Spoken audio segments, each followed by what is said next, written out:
आज मैं आपके सामने संयोग और संधि जो मुख्य संज्ञा सूत्र में आता है, इसको लेकर उपस्थित हूँ।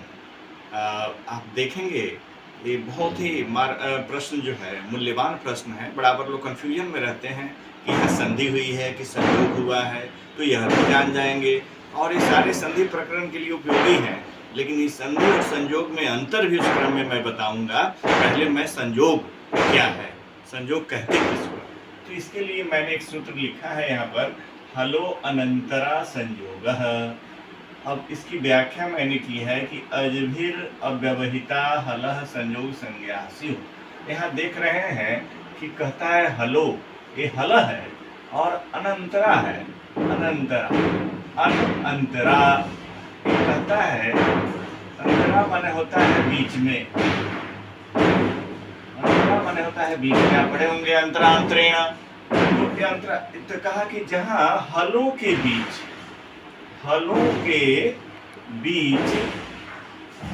कोई क्या चीज का अज भी, अच माने होता है स्वर, अच का अर्थ होता है स्वर, यानी स्वर के व्यवधान जो होते हैं वह न हो, स्वर के व्यवधान से रहित, अजभी अव्यवहिता। ये स्वरों के कोई भी स्वर का जो स्वर है, उन स्वरों के व्यवधान से रहित जो शब्द होगा वो हल होगा, उसी को संयोग, उसकी कहता है संयोग संज्ञा स्युः। उसकी संयोग संज्ञा हो। स्युः का अर्थ होता है भवेयुः, भवेत भवेताम भवेयुः। ये स्युः अस धातु का है और एक भू धातु का है। यहाँ भू है, यहाँ अस है ना। धातु अलग अलग है, लेकिन भू का भवेयुः, स्युः का अर्थ हुआ भवेयुः। यानी दो व्यंजनों के बीच में जब कोई स्वर नहीं आएगा तो व्यवधान रहित हो गया। ऐसे ही व्यंजनों की संयोग संज्ञा होगी, है ना। तो हल का मतलब होता है व्यंजन। आप पढ़े होंगे हल प्रत्याहार भी है, इसमें सारे व्यंजन वर्ण आते हैं, है ना। सभी व्यंजन वर्णों की, व्यंजन वर्णों को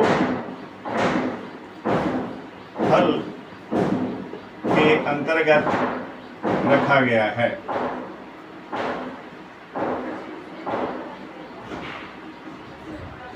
ठीक है, सभी व्यंजन वर्णों को हल प्रत्याहार है, ये प्रत्याहार है, इसमें सारे अवयव, इसीलिए हल का मतलब व्यंजन माना जाता है। ठीक है, तो इनके व्यवधान से जो रहित है, जो माने इनके बीच में कोई स्वर नहीं है, उसकी कहती है उसका यह शास्त्र या सूत्र कहता है कि उसकी संयोग संज्ञा होगी, है ना। आप देख रहे हैं। तो इस तरह से आप, जैसे कि आप उदाहरण, इतना तो आप समझ गए, लेकिन आप समझने के लिए थोड़ा जैसे आपको मैं दिखा दूं यहाँ पर। अब देखा आपने कि आप समझ गए, सूत्र की व्याख्या तो समझ गए कि अचों के व्यवधान से रहित जो हल है उसकी संयोग संज्ञा हो, ऐसा उन्होंने कहा व्याकरण रचनाकार ने, व्याकरण के। तो आपने देख लिया। अब जैसे मान लीजिए हम कोई शब्द लिख रहे हैं, आप देख लीजिए सु, इसके बाद आप देखिए ध है, य है, और इधर है उपास्य शब्द मान लिख दिया। अब यहाँ देख रहे हैं जो दो व्यंजन है, दोनों हल है, इन दोनों हलों के बीच में कोई व्यवधान नहीं है, कोई स्वर नहीं है यहाँ पर। तो इस ध और य जो होगा, इसकी संयोग संज्ञा होगी, इसी को संयोग कहते हैं यहाँ पर, है ना। अब जब अभी आप देखते हैं, दूसरा देखेंगे, जब आप यहाँ लिखते हैं तत् और इधर लिखते हैं त्वम, तो ये देख रहे हैं त और ये त जो देख रहे हैं, इसके बीच में कोई व्यवधान नहीं है। तो यहाँ जो हो गया, ये संयोग संज्ञा होगी, है ना। यहाँ पर कभी संधि नहीं होगा, ये संयोग होगा, तो इसको संयोग कहते हैं। दो व्यंजनों के मध्य में किसी प्रकार के स्वरों का व्यवधान का न होना संयोग कहलाता है। ये आपने देखा, तो इसीलिए ये बन गया। यहाँ पर देख रहे हैं ध के बीच में कोई स्वर का व्यवधान नहीं है, त के बीच में कोई स्वर का व्यवधान नहीं है, तो यहाँ संयोग है, इसको संयोग बोलते हैं। इसलिए कहा हलो अंतरा संयोग, कि स्वरों के व्यवधान से रहित जिन हलों के बीच में कोई स्वर न आए, अगर दो तो वह दोनों उन हलों की संयोग संज्ञा हो। और आप यह स्पष्ट हो गया, इस त और इस त के बीच में कोई व्यवधान नहीं है, इस ध और य का दोनों हल है, दोनों व्यंजन है, इसलिए इसकी संयोग संज्ञा होगी। अभी संयोग समझ गए। संयोग समझ गए तो आप इसके बाद चलेंगे कि संधि की तरफ। ये संधि के लिए ही उपयोगी है। इसके बाद एक दूसरा सूत्र मैं बताऊंगा, संहिता संज्ञा। संहिता क्या है? देखा कि मैंने अभी संयोग पढ़ाया, संयोग क्या है, संयोग संज्ञा किसे कहते हैं। अब मैं संहिता संज्ञा, संहिता संज्ञा के लिए एक सूत्र है, परः सन्निकर्षः संहिता 1.4.109। ये पाणिनि व्याकरण के प्रथम अध्याय के चौथे पाद का 109वां सूत्र है।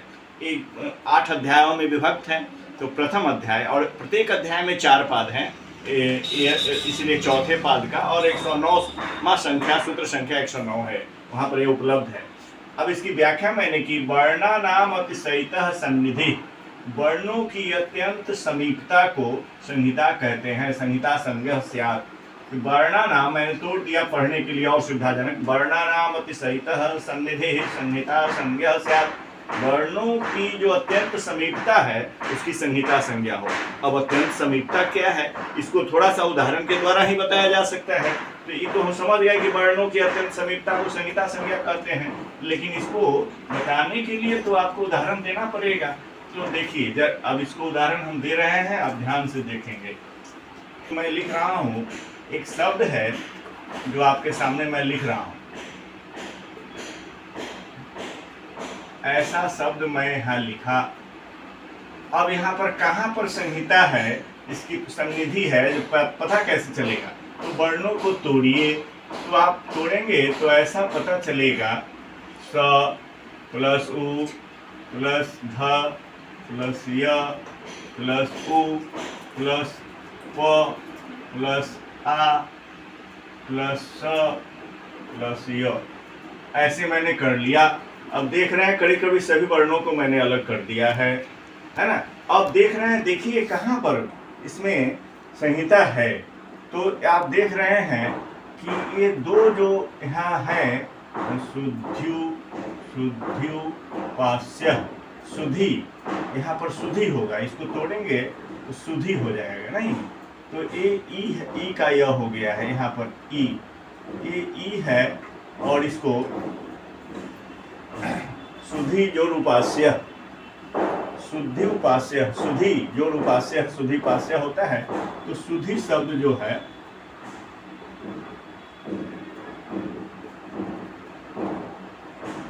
अब देख रहे हैं यहाँ पर दीर्घ है और यहाँ पर ऊ है। इन दोनों के बीच में कोई किसी प्रकार का जो है अत्यंत समीपता है। यहाँ समीपता यहाँ भी है, लेकिन यहाँ इसके बाद ध का व्यवधान है। यहाँ भी समीपता है ऊ के बाद, लेकिन यहाँ प का व्यवधान है। प और आ के बीच, ऊ और आ के बीच में प है, व्यवधान है। यहाँ भी ध और स के बीच में ऊ का व्यवधान है। लेकिन यहाँ जो ई है, ई और ऊ के बीच में किसी का व्यवधान नहीं है, इसलिए यहीं पर ये संहिता हुई। संहिता संज्ञा इसी को कहते हैं जहाँ पर अत्यंत समीपता हो। अब इसको आप देखेंगे तो और भी क्लियर करने के लिए मैं आपको बता दूंगा। शुद्धि उपास्य, एक इसके लिए एक सूत्र दिया है कि आप कहाँ संहिता करेंगे और कहाँ नहीं करेंगे। तो इसके लिए है, एक सूत्र है, संहितैक पदे नित्या।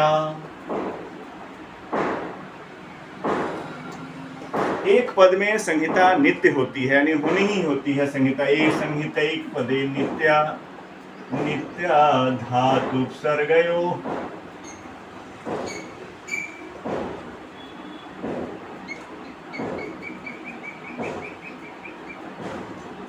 नित्या समासे वाक्ये तु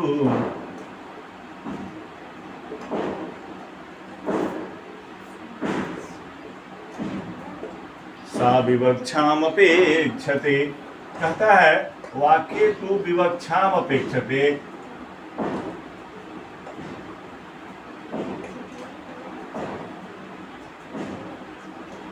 यहाँ कहता है एक पद में नित्य समास नित्य होता है, एक पद में नित्य समास होता है। दूसरा दिया कि धातु और उपसर्ग जहाँ पर मिल रहा हो, धातु और उपसर्ग जहाँ पर मिलता हो वहाँ पर समास संधि संहिता नित्य होता है।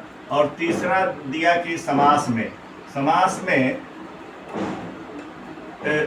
जो होता है वो संहिता नित्य होती है। संहिता कहाँ कहाँ होती है, तो एक पद में धातु और उपसर्ग के मिलन में, है ना,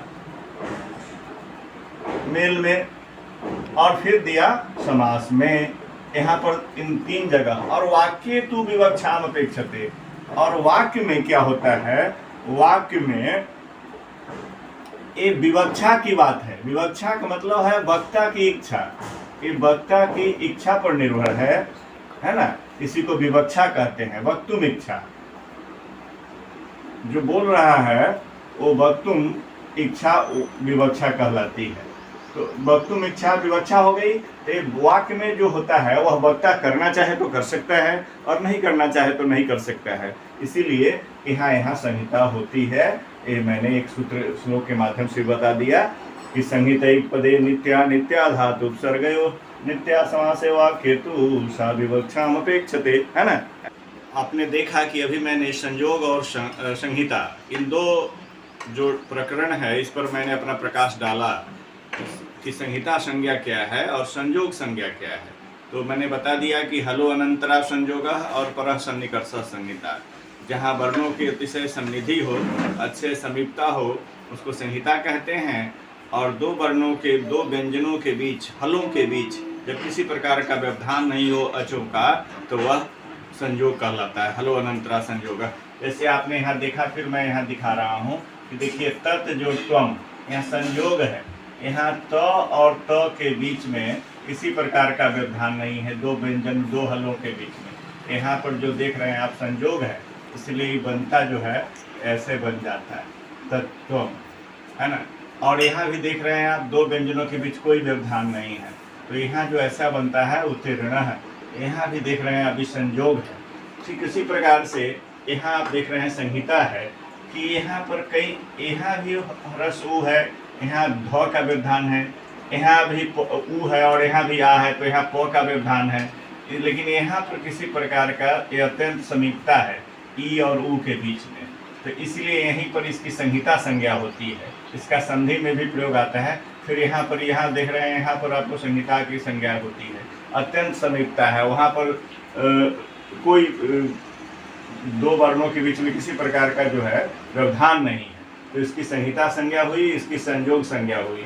इस प्रकार मैं आज इतना ही, और मैं आशा करता हूँ कि आप इसे समझे होंगे। आपको अगर लाइक पसंद हो तो आप इसे लाइक करेंगे और शेयर करना ना भूलेंगे।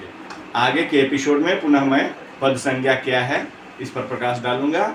आज इतना ही, धन्यवाद।